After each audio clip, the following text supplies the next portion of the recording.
Still getting their simultaneous translation equipment, and I apologize for the disruption and delay to this session, but we're delighted now to start our discussion of the right to oblivion. Those of you who've been here for the last 2, or in some cases 3 days, or even 4 days of meetings, will have heard several references already to the droit d'oubli, the right to oblivion, or the right to be forgotten.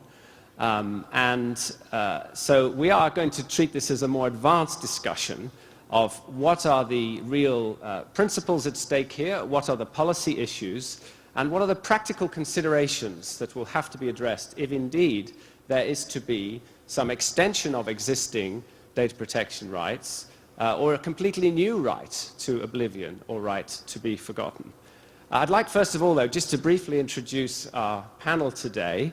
We're extremely fortunate to have Dr. Alex Turk here, who is well known, I think, to everybody. He is president of the French National Commission for Informatics and Liberties. He's a senator, has been for many years. He has chaired the Article 29 Working Party. He has enormous experience in the field of data protection, and we're very grateful for him coming to speak to us today. We also have with us Jeffrey Rosen, who, again, those of you who've been here all week will have heard give a keynote speech, which included a reference to this topic, and he's also participated in several panels. He is a professor of law at George Washington University. He's the author of many books and articles in the field of privacy and data protection, including a very interesting detailed discussion of the practical issues that appeared in the New York Times. On my left, we have Dr. Klaus Ulmer, who is a Group Privacy Officer from Deutsche Telekom, and again, many years of experience in this field, and someone who has to deal on a day-to-day basis with the very practical issues that arise to do with requirements for retention of personal data on the one hand, and also balanced against that requests for the deletion of data. So look forward to hearing his remarks too. And finally, we also are very fortunate to have Nancy Libin here from the US Department of Justice, where she is Chief Privacy and Civil Liberties Officer. And among other things, I understand she has responsibility there for trying to promote a balance between data privacy on the one hand and law enforcement objectives on the other hand. So again, someone who has to deal on a very practical basis with tensions between preserving data and destroying data. Okay, that's all I wanted to say by way of introduction to the panel. I will say a little bit more before we get into what I hope will be a lively and provocative debate. But I'd like to hand over now to Dr. Turk and ask you if you would please introduce the topic for us and hopefully give us some reasons why we should take very seriously this proposed right to oblivion. Thank you. Merci. Je voudrais vous remercier effectivement d'ouvrir ce débat sur le droit à l'oubli, qui est quelque chose qui nous préoccupe énormément, notamment en Europe. Première idée, on sait qu'on s'est posé le problème du droit à l'oubli parce qu'on fait la différence entre l'oubli humain et l'oubli de la machine. L'être humain oublie les bonnes et les mauvaises choses. Alors c'est bien, parce que s'il n'oubliait pas les bonnes choses, il vivrait dans le regret.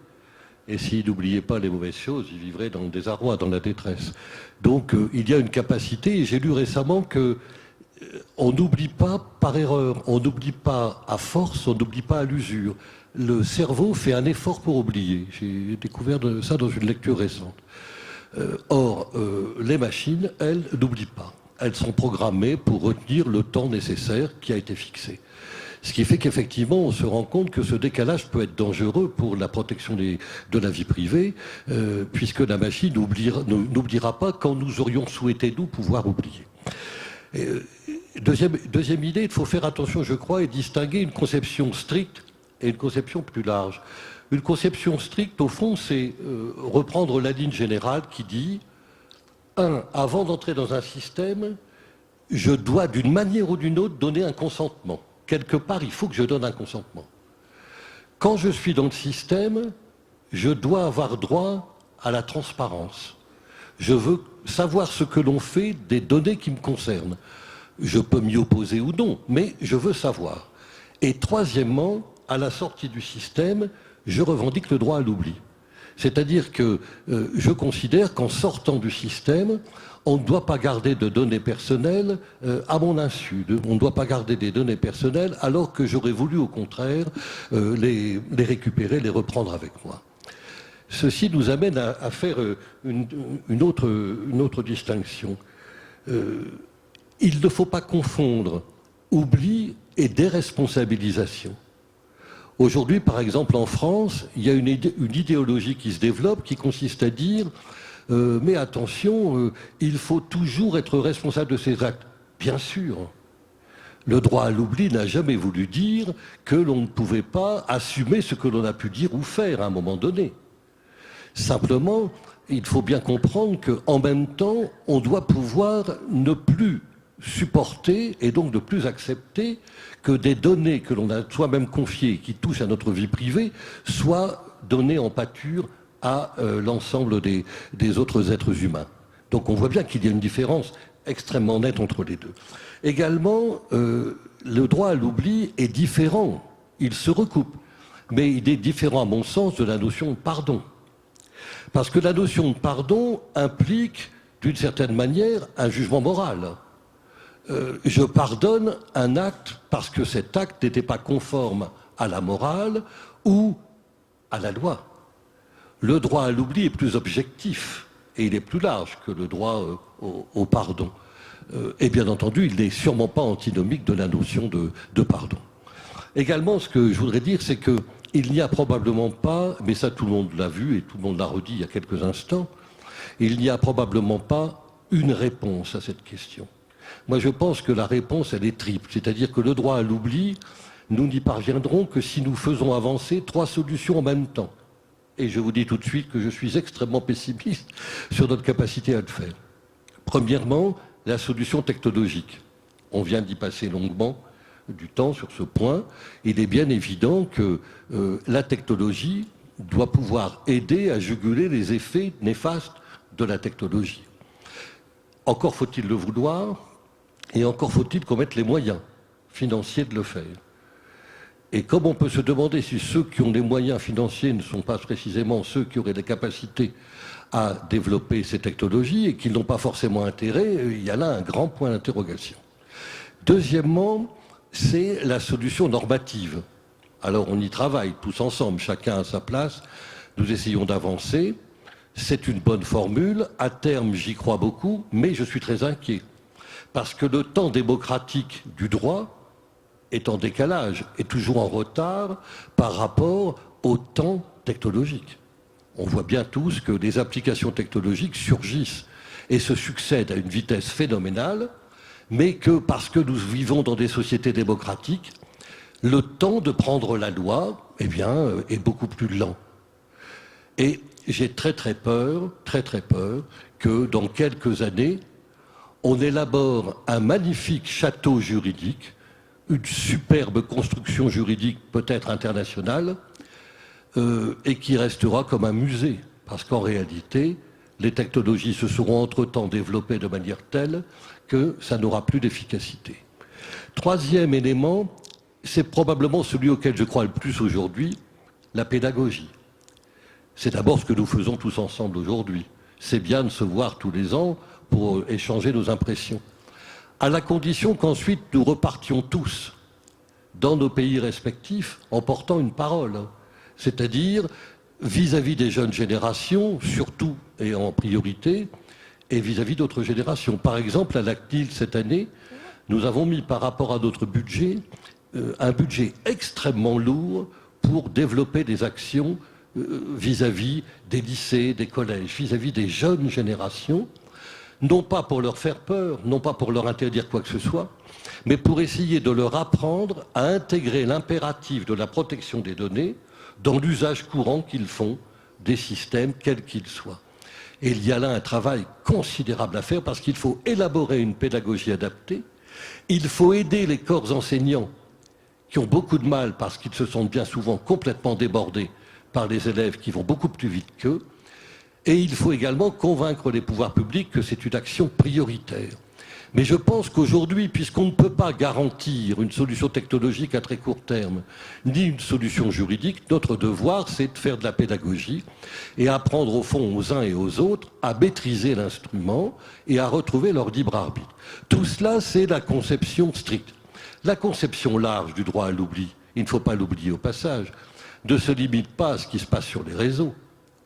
La conception large, c'est la nécessité de mettre en place une mécanique qu'on appelle le droit à l'oubli, qui nous permettrait de continuer à exercer notre liberté d'expression et notre liberté d'aller et venir dans la société numérique, ni plus ni moins. Pour moi, c'est une mécanique qui vient se clipser sur le fonctionnement des libertés. Ce n'est pas un principe fondamental en soi, ce n'est pas une liberté supplémentaire, c'est une mécanique juridique à terme capable de nous permettre de continuer à vivre nos libertés comme nous l'avons toujours fait dans le monde numérique. Je fais partie de ceux qui n'accepteront jamais une réduction de l'exercice de mes libertés fondamentales, de la jouissance de ma vie privée pour m'adapter au développement des technologies. Je pense que ces technologies peuvent nous permettre d'améliorer le sort de l'homme à la condition qu'elles soient totalement maîtrisées. Ceci nous amène à penser que le droit à l'oubli, c'est le droit à l'incognito, c'est le droit à l'anonymat, c'est donc la possibilité de vivre, malgré les technologies de la vidéosurveillance, de la biométrie, de la géolocalisation des personnes et des biens, du développement des réseaux. Donc c'est de continuer à vivre dans ce monde qui sera soumis à toutes ces technologies en préservant notre vie privée et nos droits fondamentaux. Souvent, je dis qu'au fond, on peut résumer les choses d'une manière extrêmement triviale. Pour moi, le droit à l'oubli, c'est la possibilité de dire à un moment donné que dans le monde où je vis, je veux qu'on me foute la paix. En français, je veux qu'on me fiche la paix, je veux qu'on me laisse tranquille, je veux pouvoir être seul, ni vu, ni entendu, ni suivi, au moment où je le désire. Voilà. Pour moi, ça se résumerait à ça, vaste programme. Thank you very much indeed. That's an extremely good setup for our discussion today, and it takes us back into history. There's echoes of Warren and Brandeis there, and the right to be left alone, and a recognition that this is a complex issue, and if there is to be a right to oblivion, it will not be solved in one simple way. It will require a multifaceted, complex approach. But I'm going to call now on Jeffrey Rosen to comment and perhaps give us a slightly different perspective on the right to oblivion. Because before we get into the discussion of practical issues to do with technology and how this would be enforced or implemented in the real world, I want us to spend a bit more time discussing the basic concept of the right to oblivion. Is it a good idea? Is it necessary? And I'm going to ask Jeffrey to talk to us now. Thank you. Thank you so much. Well, it's a tremendous honor to be with you today on this distinguished panel, and especially to be following Dr. Alec Turk. He must be considered the Thomas Jefferson of the right to oblivion. He is our founding father, and to have the chance to discuss this right with him is a rare privilege. I do have to say, though, that although I think all of us understand this problem that Dr. Turk has so eloquently identified, we will find some disagreement about the possible solutions. And just to cut to the chase, because I know this is supposed to be a high-level discussion of the details, for me, the solutions are primarily technological, perhaps combined with some regulation. But I have concern that a vaguely defined right to oblivion could pose grave threats to free speech, could be difficult in practice to enforce, and in this sense that the cure might be worse than the disease. So I'll just try to persuade you of that very briefly. I don't think I have to say too much more about the problem which Dr. Turk has described for us. I do want to just briefly tell once again the story of Stacy Snyder, because I think it's helpful to have concrete examples of privacy victims to organize our discussion. This is the woman, as many of you know, the 25-year-old teacher who posted on her Facebook or MySpace page a picture of herself in a pirate hat, drinking from a plastic cup, and the caption said, "Drunken Pirate." Her supervisors at the school where she taught accused her of promoting underage drinking. She was fired and denied a teaching degree. She sued and lost on the ground that her speech was not a matter of public concern, and as a result, she's today working in human resources.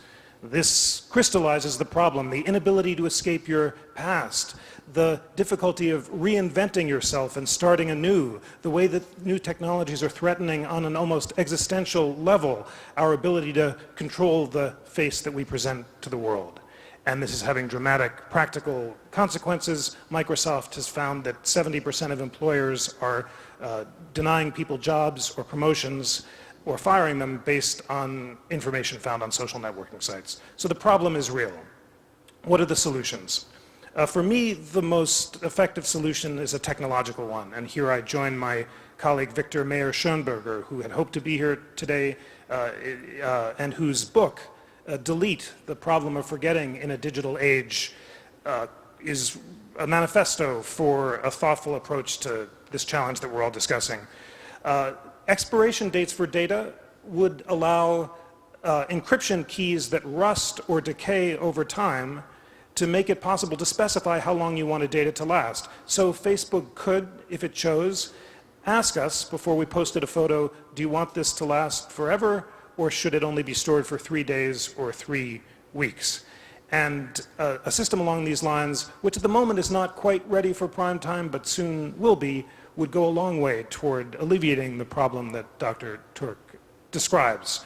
There are smaller versions of this disappearing data already on the market. Tiger Text, a text messaging service that allows you to specify how long you want the messages to last. But stopping the storage of data at the source level before it's actually cached and shared is the only effective and practical way of allowing people to take back private information about themselves that they posted and thought the better of. Of course, if that information is shared when it's not encrypted, there's no recourse, but it would go a long way towards solving the problem. And I'd like to talk in practical detail about what you as regulators could do to ensure that disappearing data or expiration dates for data are in fact a practical option on the platforms that matter the most. As for the right to oblivion, here are my concerns about it, questions about it. If the right is purely against a platform for disclosing data that's supposed to be private, I think I understand it. Peter Schaar, the federal German privacy commissioner, said yesterday that Facebook should be prohibited from making employment decisions based on information that's marked as private on Facebook. So that would prohibit employers from doing something which is now quite common in the United States, requiring job applicants to open up their Facebook accounts during job interviews and disclose their data. That seems to me a perfectly plausible thing to prohibit because the data hasn't been widely shared. But once you move beyond simply prohibiting the use of private data and try to restrict the use of data that's been disclosed to allow people to take it back, there seems to be a lot of practical difficulties. First of all, who is the cause of action against? Are you going to sue not only Facebook to take data down, but also the friends who have shared the data? It would require a complete reconception of our notion of who owns the data, which at the moment Facebook is asserting property rights over, and would also vastly increase litigation. The places that data is stored nowadays are multiple. It's rarely stored on a single server. Data is cached, it's emailed, it's shared, and the number of people who have access to it is so great that actually putting the genie back in the bottle in practical is very difficult. But I have even greater concerns when the right to oblivion is conceived as a right not only against a data platform or against individuals who have shared data, but against search engines. The EU has proposed that search engines should be required to ignore tagged results that are marked as invading people's private life, and the German Interior Minister has actually proposed a right of the victim to put his own story at the top of any search result. This transforms the idea of Google and Yahoo as neutral platforms that don't make editorial decisions, raises questions about the rewriting of history, and would very much change the nature of free speech on the internet. Things get even more complicated when you allow individuals to sue for the removal of tagged results on Google and Yahoo.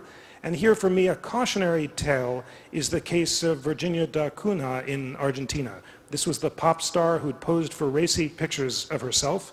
She later thought the better of it and sued on the grounds that these pictures offended her moral rights, her dignitary rights, and an Argentinian judge agreed with her and not only ordered Google and Yahoo to pay 50,000 pesos each, but also required them not to link to any of this content on the internet.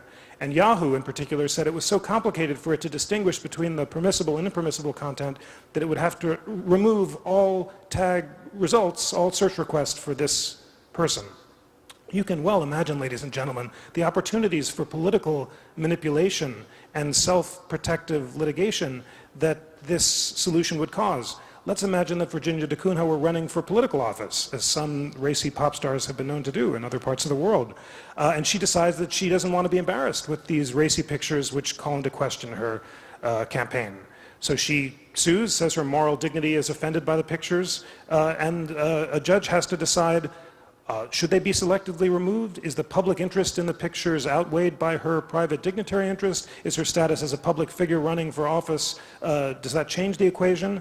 Obviously, you'd need some central regulatory body to make decisions about these difficult decisions between privacy and speech. And as I understand it, I don't know if it's the French proposal or the European proposal that Google has objected to actually includes the creation of a regulatory body, a sort of commission of forgetting, that would actually be responsible for weighing these difficult choices.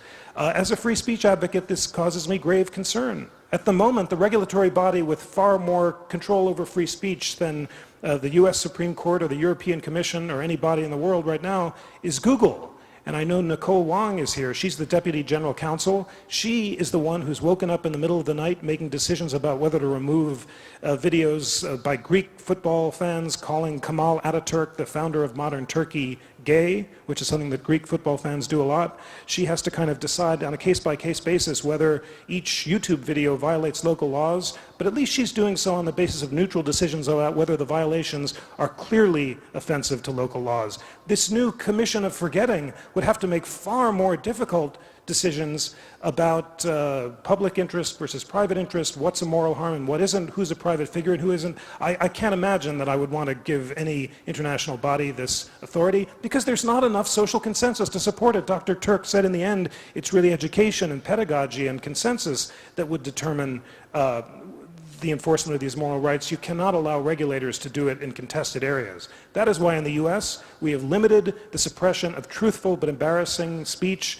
to the most extreme cases of sexual surveillance, hidden video cameras in people's dorm rooms that clearly offend moral standards. When you get into the much more delicate area of balancing dignitary harms where there's no consensus, you're in trouble. And then finally, I'll say that Dr. Turk identified the right even more broadly. He invoked Brandeis and Warren and said the right to be anonymous when you choose, whenever you choose, should be recognized. Ladies and gentlemen, you know that now face recognition technologies are on the horizons, so that it's already possible using this out-of-the-box app, and will be increasingly widespread, to download, to snap a picture of someone on the street in front of a bar or an abortion clinic or just in a park, to put the picture into the face recognition app and to identify them by name based on other pictures of them. This would be illegal under a right to oblivion that would include a right to be let alone at any time you chose. And although I do think that these face recognition technologies raise difficult privacy issues, the idea of banning them as well as suppressing a great deal of speech strikes me as one that's not consistent with the free and open internet that we hope for today. So those are my thoughts. I'll yield to no one in my devotion to the interest in forgetting, the importance of being able to escape your past. I think pedagogy, as the commissioner says, is important, and I think norms do have to change. In the end, I think maybe the most effective solution that I've heard, I just learned this week from my friend, the Japanese privacy commissioner. He says in Japan, teenagers have solved this problem. They set up Facebook's accounts using pseudonyms, and it's considered a great mark of friendship if you disclose your pseudonym to someone else. But people are never foolish enough to identify all their most intimate activities by name. They've figured out ways of protecting themselves through self-help. Thanks so much, and I'm very looking forward to a vigorous discussion about these issues. Jeffrey, thank you very much. That was great. Before you put the microphone down, I want to bounce back to the question that you raised as a theoretical proposition at the beginning. And I want to ask you, do you think, on balance, in the light of everything you've said, that the cure might be worse than the disease? I do think it would be worse than the disease. I can say more about it, but if forced to choose, I would unequivocally prefer free expression to a legally enforceable right to oblivion in this context. Because I want us to have a debate today, and it's good to know in these opening remarks where each of our panelists stand, and I think we know very clearly where the first two speakers stand. I'm going to call now on Nancy Liven to comment from her perspective. Thank you. Sure, thank you. Well, as Chris mentioned in the opening, I'm looking at this from the perspective of someone who is a privacy policy advisor at a department that has primary responsibility for public safety and national security. So from my perspective, as compelling as many of these concerns are, I would be concerned about an absolutist approach to this problem. I think it comes at a serious cost. I don't think we want, and I think Dr. Turk spoke a bit about this, about the necessity of still ensuring that certain people are responsible for things that they say and they do, but I don't think we want criminals to have the right to oblivion with respect to evidence of their crimes. So I do think we need to find a way to address these very real and serious concerns about pervasive and persistent information that might be taken out of context about individuals and used in ways that disadvantage them or worse, but also recognize that we have these competing interests, social interests, societal interests, and public safety, and that is something that is a difficult task, but it's one that I think we must do in order to preserve the free and open internet, but also ensure that we maintain public safety. And I will just use as one example, I think it would be interesting to break this down a bit more and to talk about exactly what we mean by the right of oblivion in practice and how it would be implemented through regulation or legislation. I would just use the example, for instance, of metadata, which is extremely important for law enforcement. Metadata is really the non-content data, metadata, telecommunications data, information about who is communicating with whom, when, and for how long. These are the building blocks of criminal investigations. They're really the fiber and fingerprints that criminal investigators have used for a long time in the analog world to develop cases. So I think that's something I would look forward to talking a bit more about is the kind of information that we want to obliterate. Thank you very much indeed. I think that's an extremely important balancing perspective that we need to discuss in more detail, because I think most people would agree that you don't want criminals to just have the option to obliterate all evidence that might be used against them on a unilateral, proactive basis. But it raises the more practical question we'll get onto later in our discussion about, well, then how long should data be retained for? For example, is it 7 years for transactional data that might be relevant for tax investigations? There are many other examples like that where data may need to be retained on relatively mundane activities for quite a long period of time due to existing statutory requirements in many countries. But we'll come to that later. And I now want to ask Klaus Ulmer to tell us a little bit about his perspective, including some of the technological and practical issues that will be encountered if there is to be this extra right to oblivion. Thanks, Klaus. Yeah, thank you so much. As you said, I come from a more practical or pragmatic standpoint to the whole thing. And I will tell you what wandered around in my little brain thinking about the right to oblivion.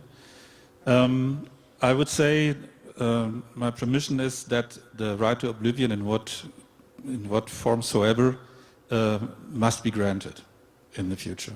We can discuss about the political issues and about prosecution needs, but the right to oblivion itself is, I think, necessary. And I ask myself, how can we reach this goal to be forgotten in the internet? And I also found out several ways, like Mr. Turk already addressed, that we have, on one hand, the prevention part means, of course, education of the people to use tools that will not allow others to see what they are doing in a certain circumstance, means anonymity tools. We have to tell them.